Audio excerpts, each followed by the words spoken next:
This is the story of a man named Stanley.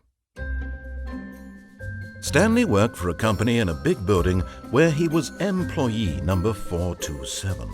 Employee number 427's job was simple. He sat at his desk in room 427 and he pushed buttons on a keyboard. Orders came to him through a monitor on his desk, telling him what buttons to push, how long to push them, and in what order. This is what employee 427 did every day of every month of every year. And although others might have considered it soul-rending, Stanley relished every moment that the orders came in, as though he had been made exactly for this job. And Stanley was happy. And then one day, something very peculiar happened. Something that would forever change Stanley. Something he would never quite forget. He had been at his desk for nearly an hour when he realized that not one single order had arrived on the monitor for him to follow. No one had showed up to give him instructions, call a meeting, or even say hi. Never in all his years at the company had this happened, this complete isolation. Something was very clearly wrong. Shocked, frozen solid, Stanley found himself unable to move for the longest time. But as he came to his wits and regained his senses, he got up from his desk and stepped out of his office. All of his co-workers were gone. What could it mean? Stanley decided to go to the meeting room. Perhaps he had simply missed a memo.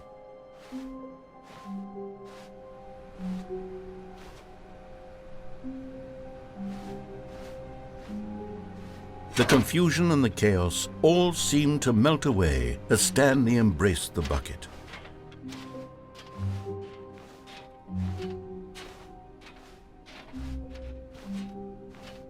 Stanley clutched the bucket tightly to his chest and entered the door on his left.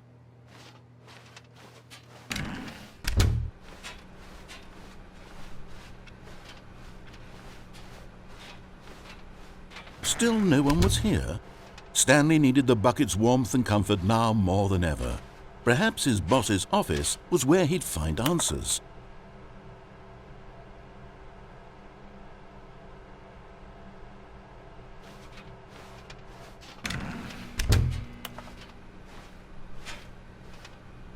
Coming to a staircase, Stanley and the bucket walked upstairs to the boss's office.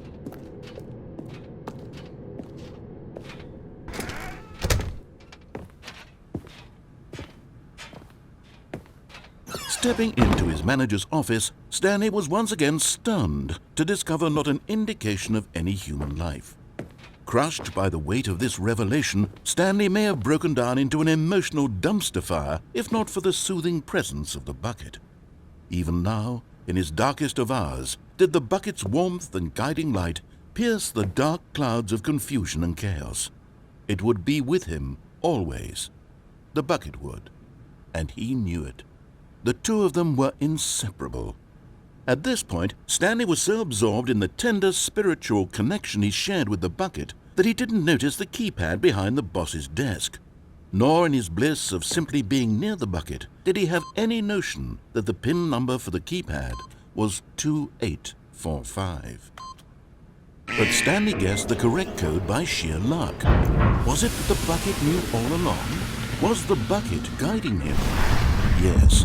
This is certainly the most logical explanation.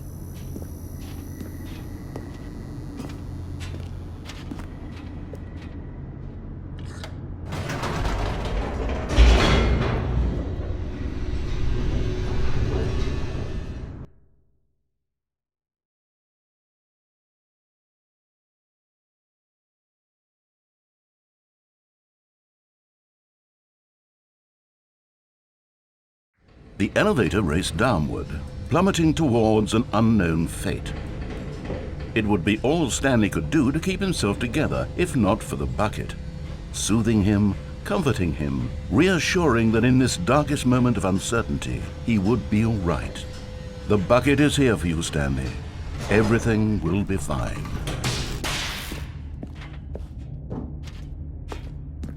Stanley and the bucket walked straight ahead through the large door that read, mind control facility.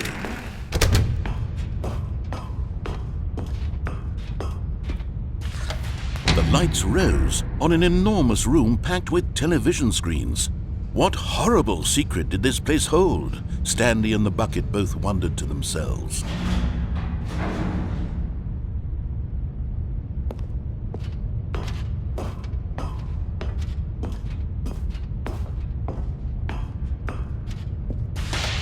The monitors jumped to life, and Stanley nearly dropped the bucket in shock. Everyone in the office was being videotaped, monitored like guinea pigs. The bucket had never seen anything like this, and it very nearly burst into tears as Stanley cradled it gently, reassuring it that everything would be fine.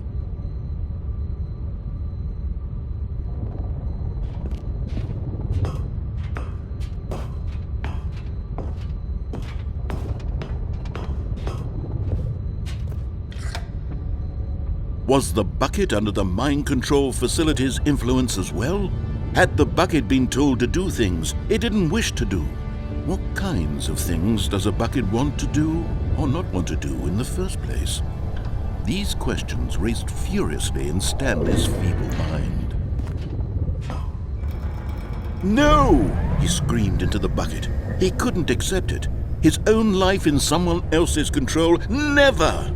He squeezed the bucket tighter. His one friend in the entire world. At this point, he could trust no one except for the bucket.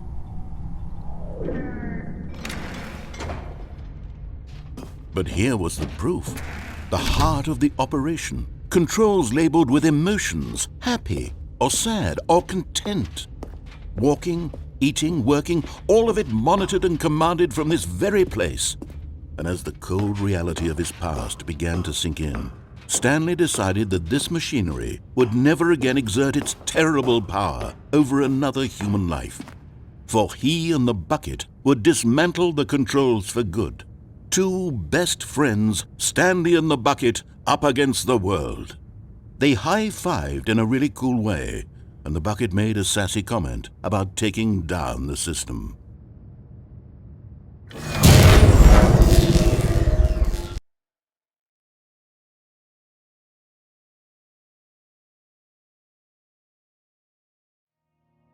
Stanley and the bucket waited in blackness.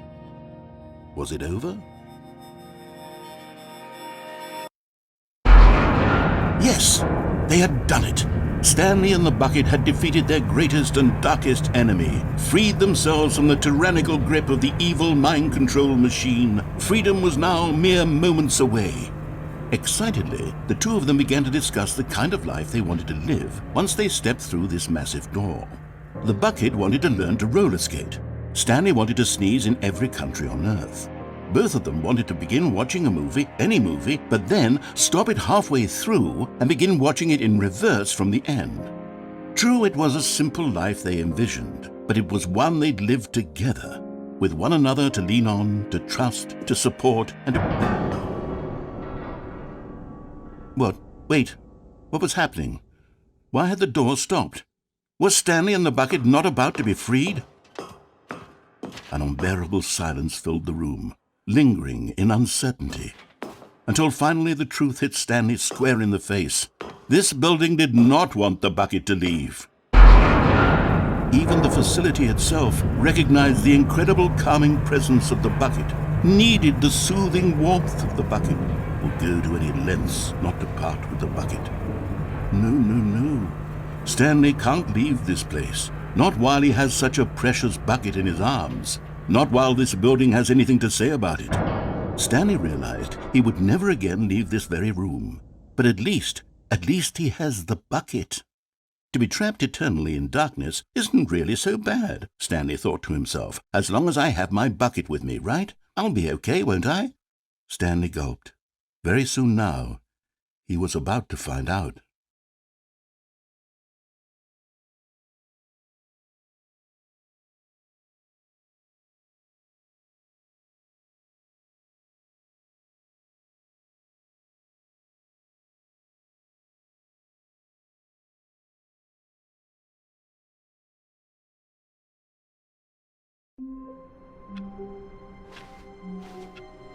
All of his co-workers were gone. What could it mean? Stanley decided to go to the meeting room. Perhaps he had simply missed a memo.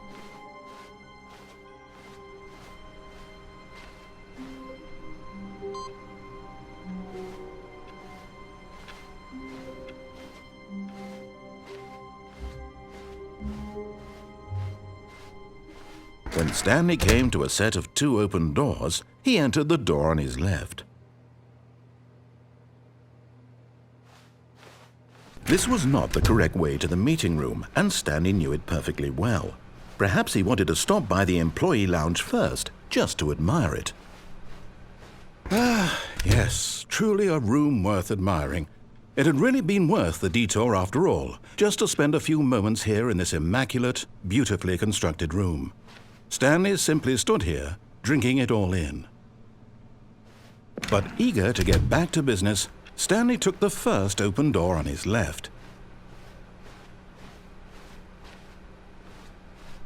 Stanley was so bad at following directions, it's incredible he wasn't fired years ago.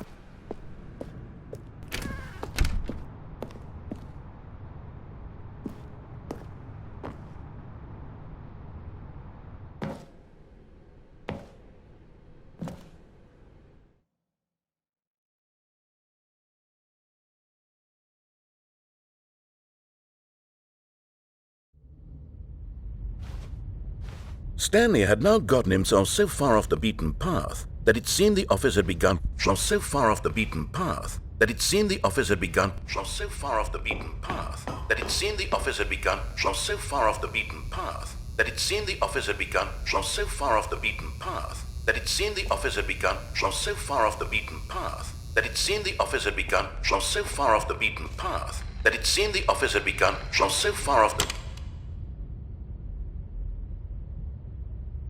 You didn't think I was actually just a recording, did you?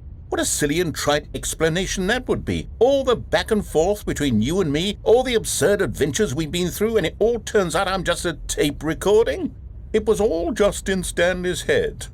I bet that's the kind of twist you think is revelatory. I bet each and every time you watch a movie where it turns out all to be in the main character's imagination, you must absolutely bolt off the couch in pure shock at the phenomenal and intricate storytelling. It must be so simple to be you.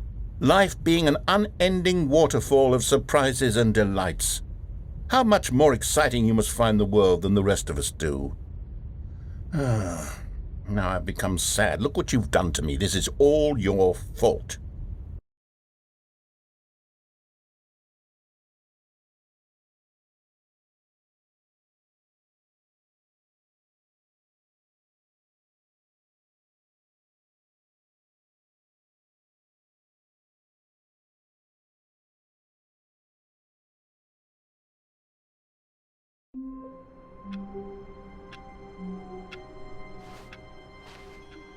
All of his co-workers were gone. What could it mean? Stanley decided to go to the meeting room. Perhaps he had simply missed a memo.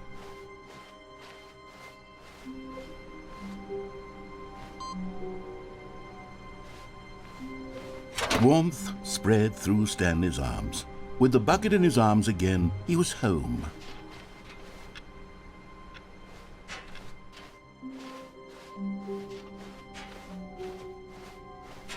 Stanley clutched the bucket tightly to his chest and entered the door on his left.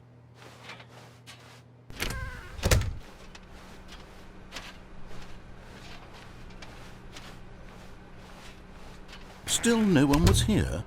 Stanley needed the bucket's warmth and comfort now more than ever. Perhaps his boss's office was where he'd find answers.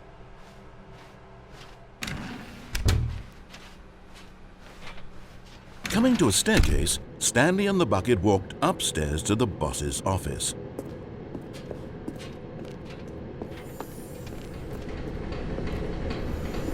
You found one of them. One of the miniature Stanley figurines. Remember, no reward for collecting all of these, only the intrinsic pleasure of a job well done. You can't buy that sort of happiness, Stanley. God knows I've tried. So, I implore you to savor each and every moment you come across one of these beautiful figurines.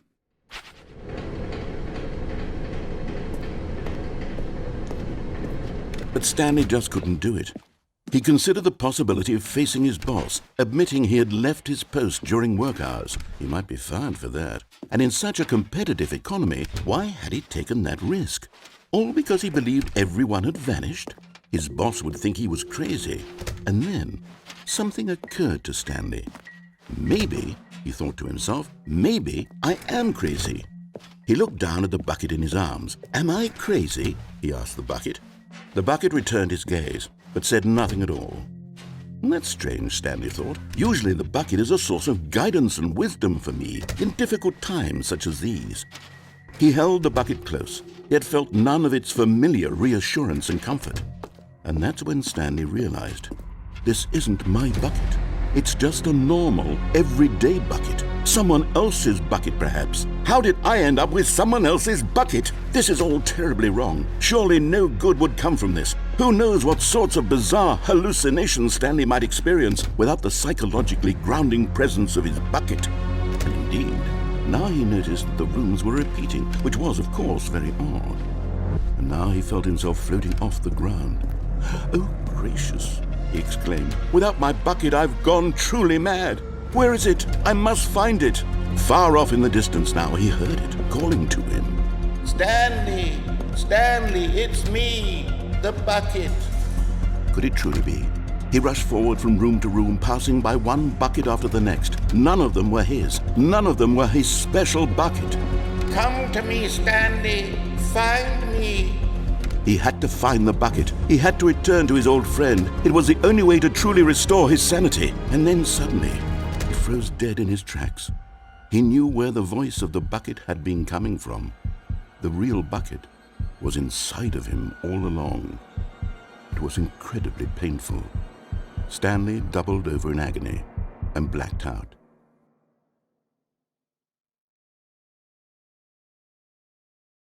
This is the story of a woman named Mariella. Mariella woke up on a day like any other. She arose, got dressed, picked up her bucket of comfort and security, and walked to her place of work. But on this particular day, her walk was interrupted by the body of a man who had stumbled through town, talking and screaming to himself, and then collapsed dead on the sidewalk. Right away, she knew what the problem was. This man had no bucket. Of course he'd gone mad, ranting and raving about a narrator describing all of his actions and how everything is predetermined and free will is an illusion and it's all just a video game. It could all have been prevented if only he'd taken his bucket with him.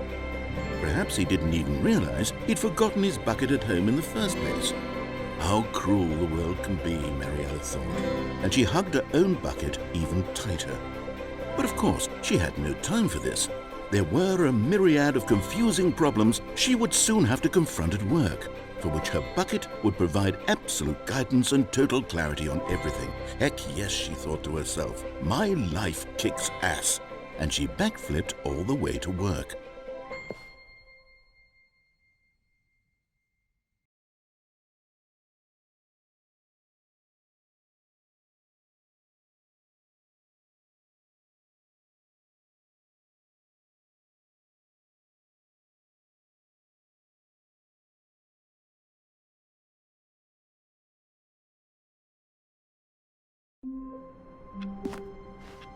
All of his co-workers were gone. What could it mean? Stanley decided to go to the meeting room. Perhaps he had simply missed a memo.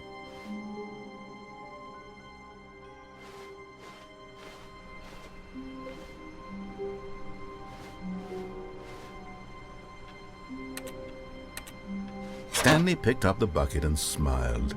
He'd never be alone again, not truly alone, not with the bucket around.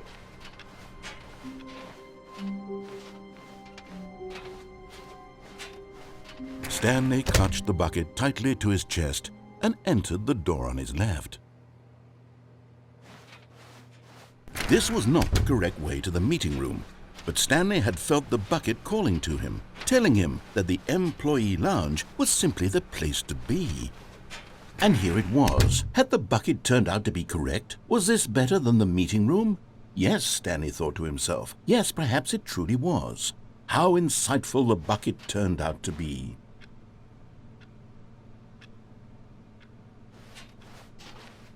No, never mind. The bucket was wrong. Stanley took the door on his left to go back to the meeting room. No, Said the bucket. don't go to the meeting room. Go somewhere else. The cargo lift, yes. Go there. Go to the cargo lift. Good, Said the bucket. now ride the lift all the way to the top. There's something up there I need you to do. Stanley did not question why or how this bucket was speaking to him. It should have alarmed him, of course, because buckets can't talk. But Stanley chose not to think about this obvious fact. He was firmly convinced that the bucket had spoken to him, and he unthinkingly did whatever the bucket asked.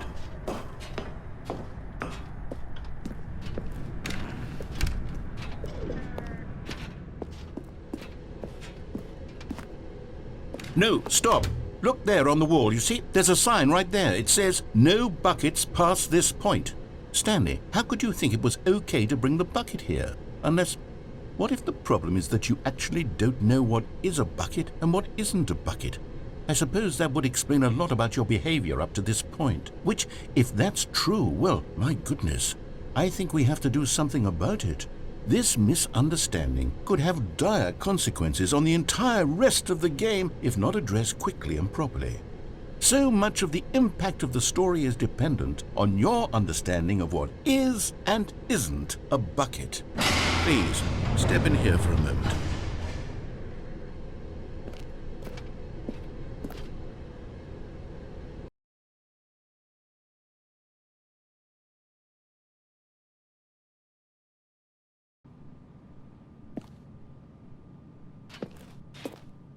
Now then, I'm going to run you through some test scenarios, and you'll tell me whether or not the thing I'm showing you is a bucket. Simple enough, right? This should tell us everything we'll ever need to know about what is or is not a bucket. Okay, let's begin.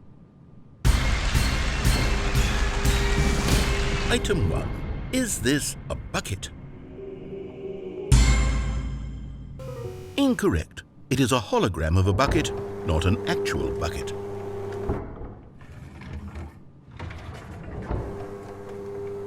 Item 2. Is this a bucket? Incorrect. It is a 3D printed recreation of a bucket, not an actual bucket.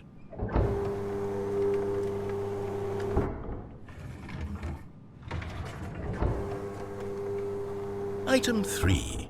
Is this a bucket? Correct. This is a bucket.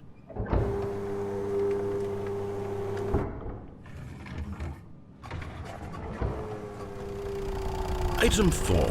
Is this a bucket?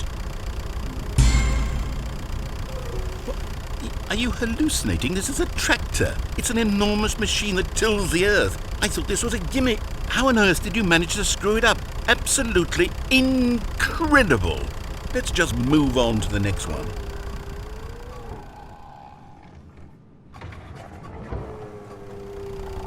Is this a bucket? Correct. This is a bucket.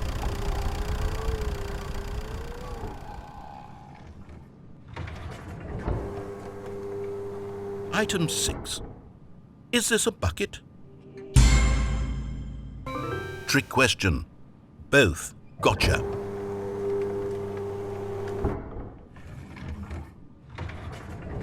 Item... Wait, hold on. I can't find the next one. Let me see. It should be around here somewhere.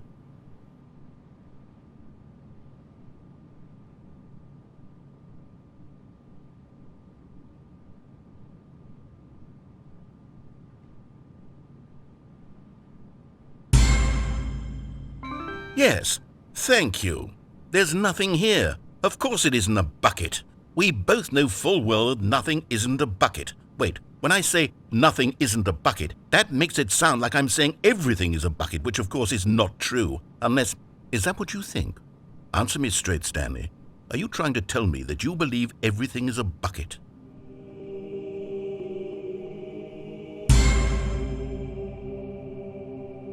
You know what? I'm too confused to even sort it out. I've lost all sense of perspective. What is a bucket? What isn't a bucket? Mere moments ago I could answer these questions with confidence. and yet now I'm somewhat adrift. Do any of us know what a bucket is? Am I a bucket? Stanley, I can't keep doing this. I'm losing myself, and myself was all I ever had to begin with. I'm afraid the bucket is threatening to tear our relationship apart. I can't have that. I'm sorry, but I'm going to erase all buckets from the game entirely. Okay, here we go.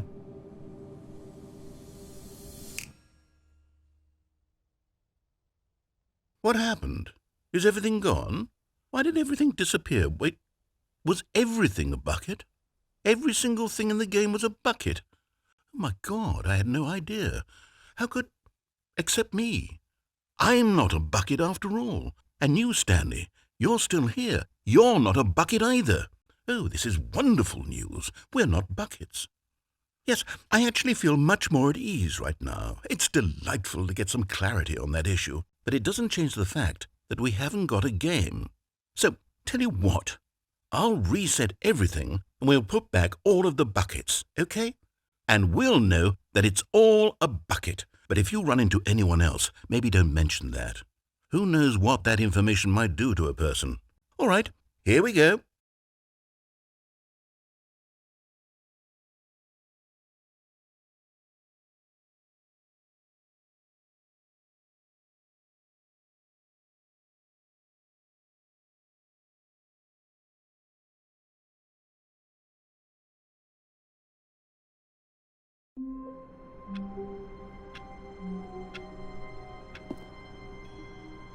All of his co-workers were gone. What could it mean? Stanley decided to go to the meeting room. Perhaps he had simply missed a memo.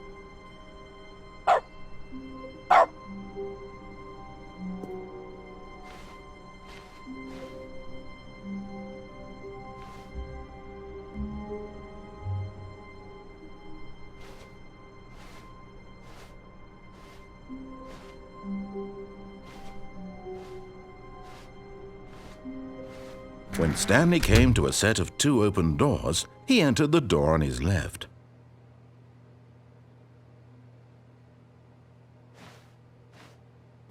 This was not the correct way to the meeting room, and Stanley knew it perfectly well. Perhaps he wanted to stop by the employee lounge first, just to admire it. The lounge was sublime, a work of art. What was it about this room that called so deeply and so personally to Stanley? Its grace? Its subtle charm? No. Stanley knew it was something deeper, something darker.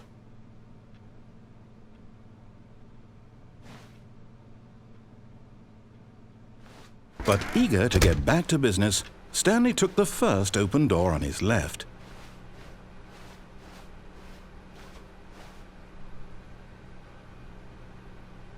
Stanley was so bad at following directions, it's incredible he wasn't fired years ago.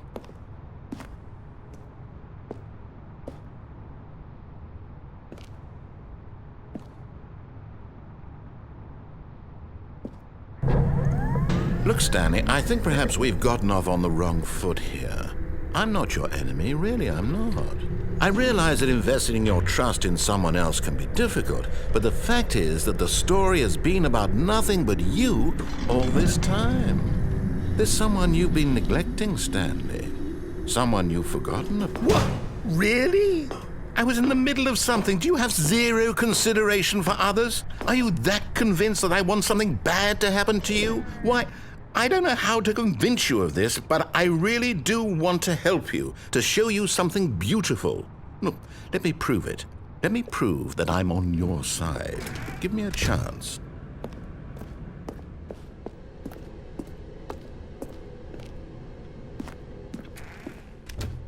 Now listen carefully, this is important.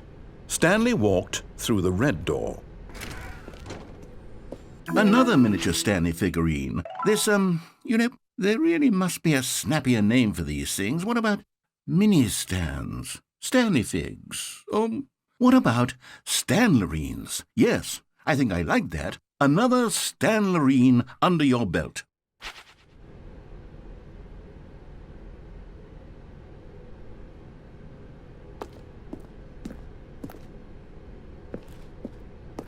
Aha! Perhaps you misunderstood. Stanley walked through the red door.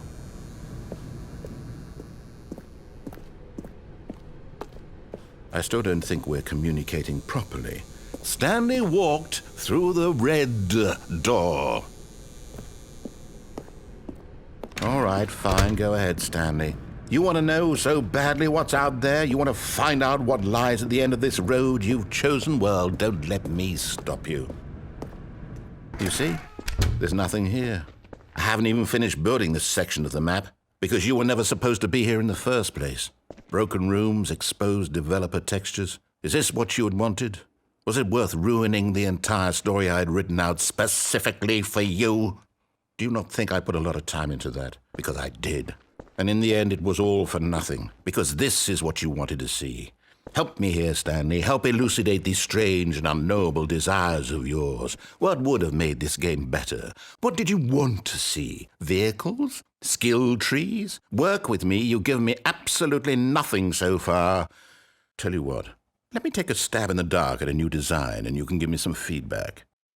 There we go. A third option. This already feels leaps ahead of where we were before. Go ahead, Stanley. Take it for a spin. Okay, I'm going to stop you there. Now, tell me about your experience with this new version. Would you say that the game benefited from allowing you more choices? Feel free to be honest. I'm looking for some real critical feedback here. Aha! You see, I knew I was onto something. Where do these flashes of inspiration come from? How did I know the game needed a third door? Well, it's instinct mostly, a calling in your gut. I really couldn't say where the idea came from, except that I felt it in my soul. You can't teach that, Stanley. Don't even try. Here, based on the data from your previous playthrough, I've compiled a new version. And to be perfectly candid, I think I've knocked it out of the park with this one. Let's take a look.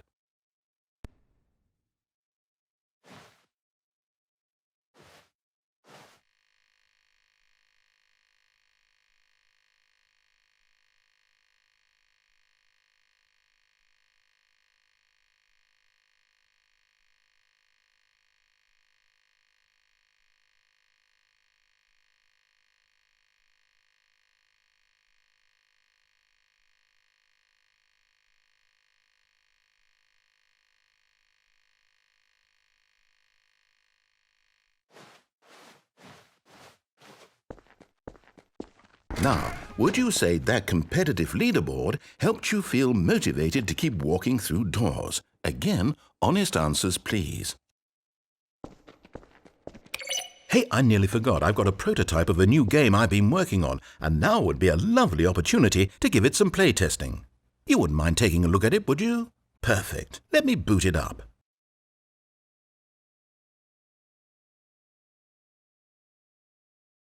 In this game, the baby crawls left towards danger. You click the button to move him back to the right, and if he reaches the fire, you fail.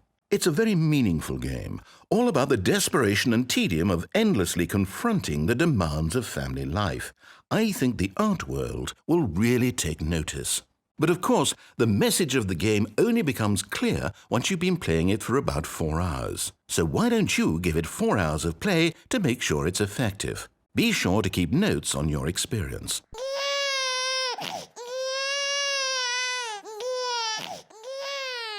You heartless bastard! Did you do it because you hate babies or purely to spite me? Because if it's the latter, well, I don't know what to do. I'm completely out of ideas. I can't think of a single thing that might improve the experience for me. I'm not even going to try. I'm out, I'm done. It's over. Thank you for playing. Your input was extremely valuable. Oh, hey, since my game was so awful, why don't we play someone else's game, just to ease the pain? Let's see. What do we have here? Yes, this seems like it'll work. Let's give it a shot.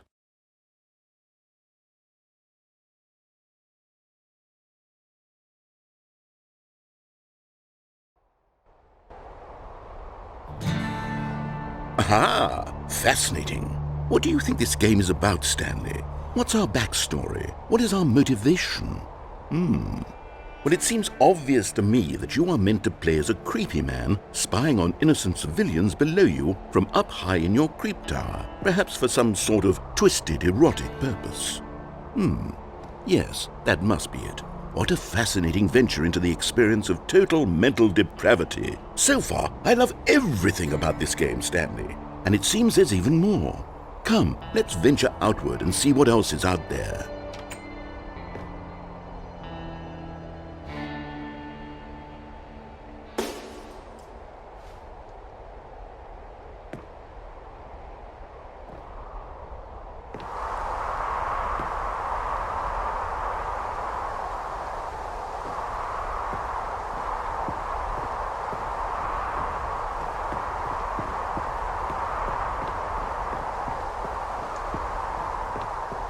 Oh no. No, it can't be.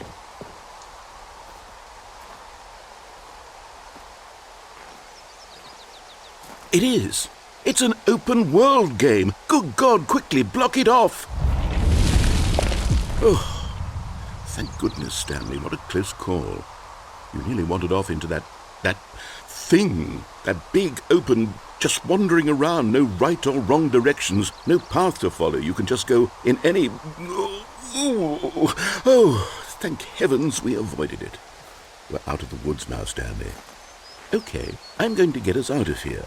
Let's find another game. Preferably something with walls. Something with nice, big, insurmountable walls. Okay, I think this will be just the thing.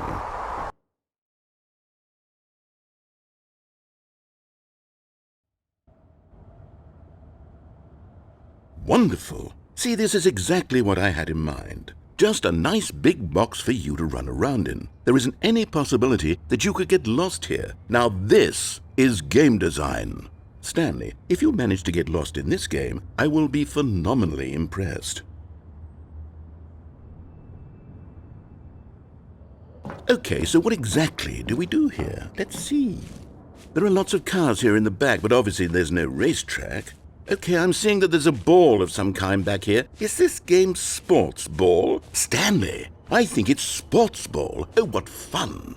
We shall run the bases and do a touchdown together. Yes, I think surely we must. Okay, Stanley, here's the ball. Have fun.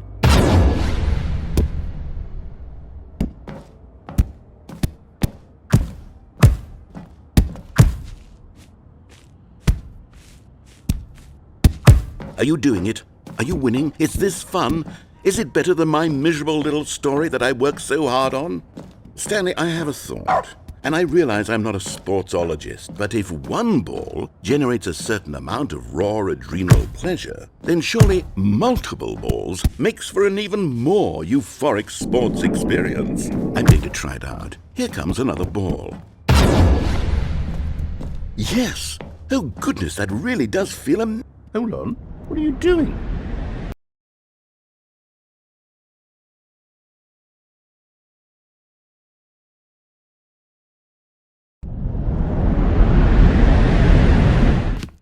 Stanley, don't do that. I can't follow you there. I can't help you. How will you write a story without me? You can't do it. You know that. Stanley, come back. We still have so much...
I wonder what he found. If what he wanted was to be the leading man in his own story, well, perhaps he's gotten it, down in wherever he is right now. I wonder if he's happy with his choice, and if he's learned the heavy cost that comes with it. He'll understand soon what I was trying to tell him. He needs me. Someone who will wrap everything up at the end, to make sense out of the chaos and the fear and the confusion. That's who I am. That is what I mean to this world. Oh, yes. Yes, I'll be back. There's no other way. Once this ends, after it all comes to a close, then I'll be back. The end will be here soon. Very soon. I can wait.